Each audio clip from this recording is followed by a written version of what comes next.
Olá, meus queridos alunos do segundo ano. Mais uma vez estamos aqui para falar de literatura.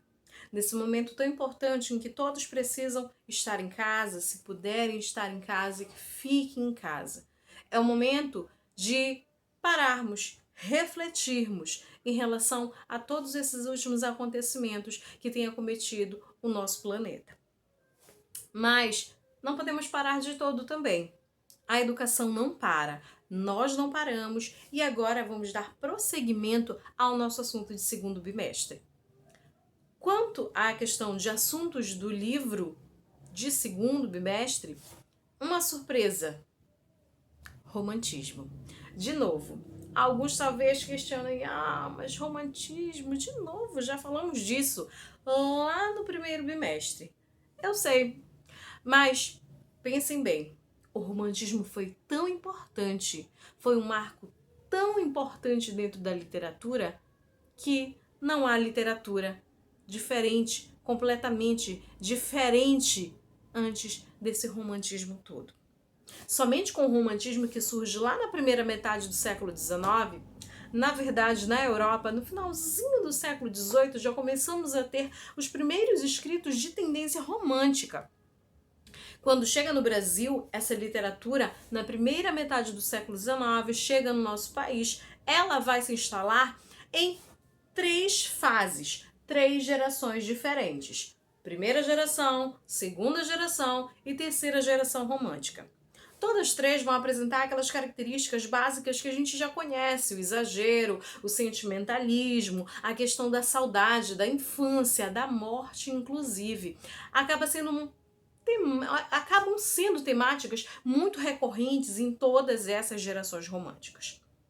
Falamos da primeira geração na nossa aula anterior. Lembrem-se aí: Gonçalves Dias, indianismo, nacionalismo, tudo isso a gente já sabe bastante, né?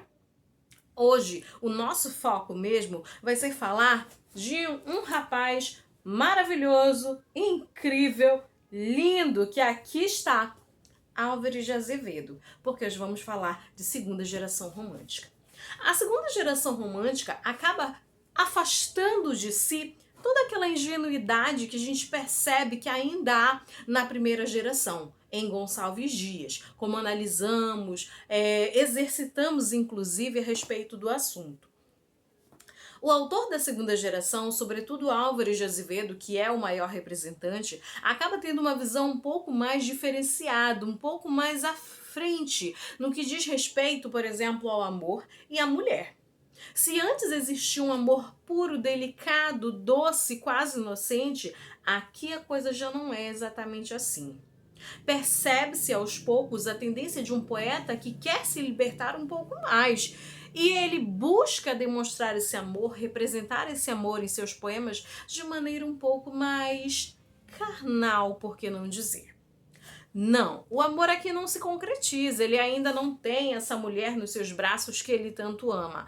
Ele ainda sofre por ela. Mas esse homem passa a fazer insinuações, passa a ter desejos que antes não se via na poética do nosso primeiro autor lá da primeira geração romântica. Os autores de segunda geração vão mais adiante. Eles buscam demonstrar, muitas vezes, em vários poemas nós encontramos isso, uma visão muito mais de um sonho. Quase sempre temos a ideia colocada dentro desse poema de um homem que sonha, que deseja, muito embora esse desejo, esse amor não se concretize. A questão da morte, do amor ligado diretamente à morte, é muito mais forte aqui. Tanto é que essa geração, essa segunda geração, é chamada de ultra-romântica, de mal do século. É importante lembrar também que, sim, o mal do século ele não está relacionado só à questão desse pessimismo, desse tédio, desse amor e dessa morte. Ele não está relacionado só a isso. Está relacionado também à questão da tuberculose, que foi uma doença que infelizmente acabou levando muitos de nossos poetas naquela época, a maioria deles aí na idade de 20 alguma coisa, enfim, muito jovens. Mas o que nós temos aí são autores que vão levar realmente o amor e os sentimentos às últimas consequências. E é o caso do Álvares de Azevedo. A questão da espiritualidade, da religiosidade também muito importante. Mas no caso do nosso autor em questão, essa religiosidade acaba sendo um tanto mais obscura. Realmente uma realidade um pouco mais pesada do que nós vimos lá com Gonçalves Dias anteriormente. Agora peguem o livro de vocês, que a gente vai acompanhar aí na página 249. Observem que a gente tem uma breve biografia de Álvares de Azevedo, que é o nosso principal autor, o principal representante quando se fala de segunda geração romântica. E aí a gente tem o seguinte, aqui nessa segunda coluna eu vou ter um pouco aí dos aspectos que permeiam essa poesia dele, que a gente já conhece, mas nunca é demais reforçar. Vamos acompanhar aí? Possui poesia carregada de sentimentalismo, descrença e pessimismo.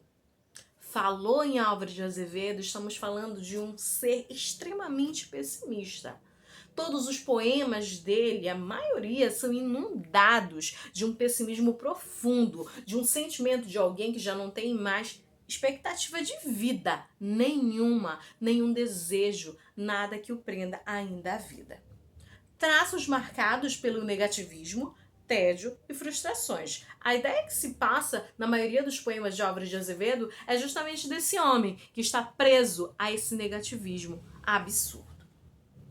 Mais adiante, pulando mais alguns pontinhos aqui, a gente tem há traços irreverentes e irônicos de tendências liberais. Percebam que isso é outra mudança em relação à geração anterior.